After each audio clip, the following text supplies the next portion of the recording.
మందార ఆకులను తీసుకొని చిన్నగా చుంచి ఒక బౌల్లో ఒక 2 రెమ్మల కరివేపాకును వేసుకోవాలి.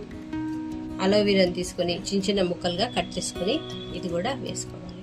ఉసిరికాయను కూడా వేసుకోవాలి. ఒక 2 ఉసిరికాయలను తీసుకొని చిన్న ముక్కలుగా కట్ చేసుకొని గింజలన్నీ తీసేసి వేసుకోవాలి.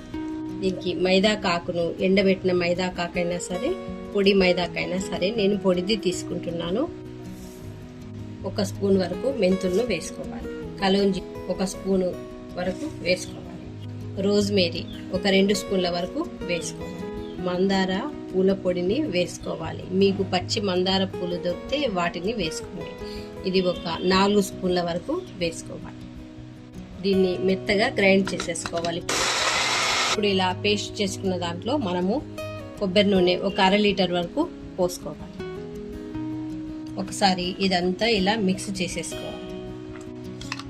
ఇప్పుడు స్టవ్ వెలిగించి స్టవ్ పైన బాండి పెట్టి మనం ఈ కలుపుకున్న ఆయిల్ను దీంట్లో వేసేసుకొని సన్న మంటపై నూనె మాత్రమే మిగిలే వరకు వేయించుకోవాలి. ఇలా సన్న మంట మీద ఉడికించుకోవాలి. స్టవ్ బంద్ చేసి చల్లారిన తర్వాత దీన్ని వడకట్టేసుకోవాలి. మధ్యలో